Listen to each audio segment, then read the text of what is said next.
continuous assessment and appraisal for all members of staff, so that everybody will know where they need to improve, what they have done, and everybody can therefore look forward to, as they progress, that they are going to be making progress with their position. They are not going to be standing still in one position. So progression will be encouraged, and trainings will be given along the lines of progression, and slowly and steadily somebody will get to the top as a head of school, as a programs coordinator, whatever the positions, even as CEO.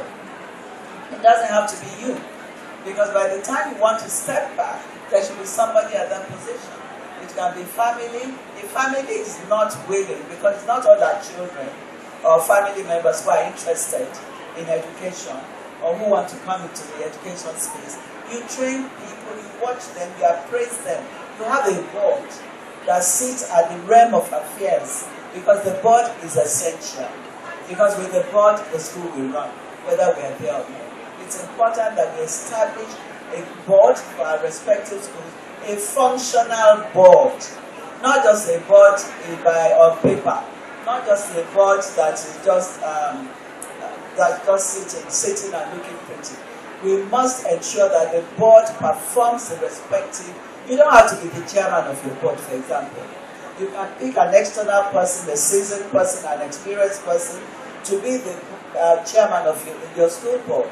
So that way you are there, but you are not the sole person that's given the directions of running your school. So it's important that we take all these things into consideration. We train people, and we have different layers. We have an organogram in place. We ensure that we tweak and we work with our organogram, because that will give the sense of stability into the system. It will give the sense of direction. People can see the areas or how they can flow in the system. Once that organogram is properly established, you then have above it the layer of the Board of Governors or Board of Trustees, whatever you want to call it, the board.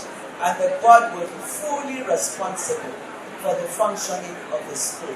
If we don't do this, then succession or stepping back becomes a problem. And then we hold on tight, like a matter of life and death, to this thing that we have built. Because whether we like it or not, at some point somebody is going to exit anyway. So it's better you put the school in order, you have a system that works, whether you are there or not, and you ensure that you take your deserved breaks from time to time. Watch from the peripheries, like a circle, watch from the periphery, and see that everything is running smoothly. Thank you so much. We only have 6 minutes, so one more minute on your succession, and then we'll have the last question is just one sentence. What you will tell your younger self as a leader? So start with your succession, and then we finish with that, and we'll start with what you will tell your younger self. Okay, so talking about the succession plan, now it's been demystified that succession plan doesn't mean the person is going to own the school. Okay, so I want you to begin to see yourself being on the balcony rather than being on the dance floor. If you're on the dance floor, that you are limited. What you can see, your view is limited. But if you stand on the balcony, okay, you can actually see everybody. You can actually see the future of your school. That's why. If you are sitting there and you are like, oh, but my team is not more than 6 people, 10 people. That's where I find myself. We are just about 20. And then we are wondering, succession, what, that, you might not have that structure that Mama talked about, but amongst the staff that you have, I want you to begin to apply the Pareto's principle. If you know the Pareto's principle, the 20-80 principle, you cannot onboard all 80 and start looking, but look within. Out of those 10 people, out of those 20 people, where are my 20s? So you begin to work on those 20s, the 20 out of 100, begin to work on them and make sure you document. Because one of them will, if they are 5, one will leave one day. But if your processes are documented, you can't have all the 20% leave at once. There will always be passing down, passing to the next person, the principles, the policy, the philosophy, whatever your school is hinged upon, will be passed on from generation to generation, from leaders to leaders. Brilliant. So 1 minute. Okay, I think I want to take this from the structure and system she's talked about, and I want to also come from the angle of succession plan for the security man. You know, succession plan for the security man.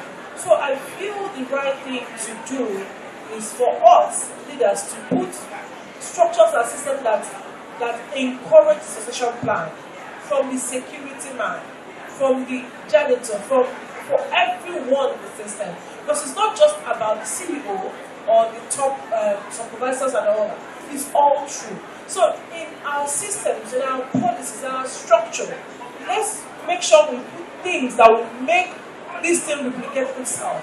Because if we plan so well for the CEO and the top people there, the social plan, I tell you the truth, if that good security man leaves your school, you are going to be in the kind of situation.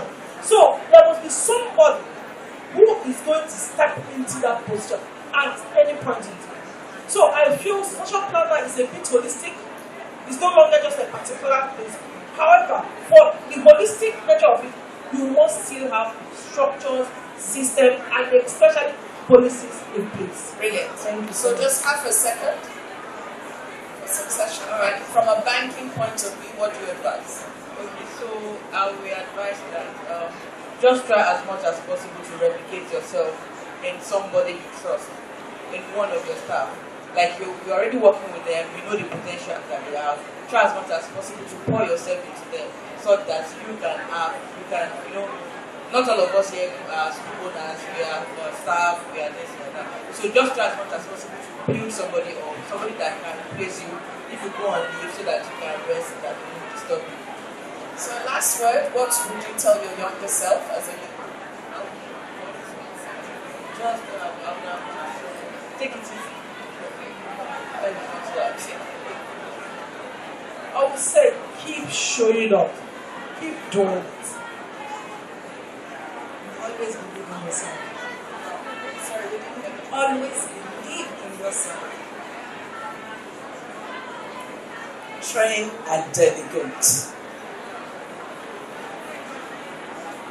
Stay committed to excellence in whatever you do. Stay committed to yourself and your health. Thank you. Let's applaud all the wonderful, my younger self, train, delegate, follow up. So we'll conclude by saying, let's break the myth. Leadership is not being a school owner. Leadership starts from yourself because you have to lead yourself. So for those of you who came into this forum saying, I'm not a school leader, it doesn't apply to me, start the journey now. And we have learned that we need to take care of ourselves. We have learned we need to delegate. We have learned that leadership is a journey that does not have a manual.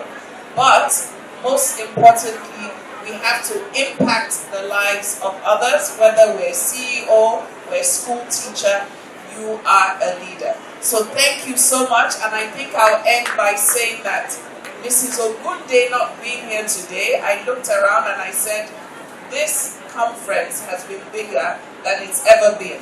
So she is a lesson to all of us that if you put your structures in place, whether you're a school owner, you're a teacher, whatever you are, once structures are put in place, then the journey is full of success. Thank you for being part of this.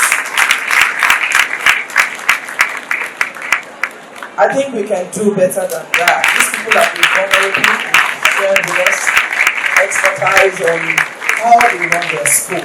Thank you so much. God bless you. Thanks for coming. Thank you very much. Please, another round of applause for them, please.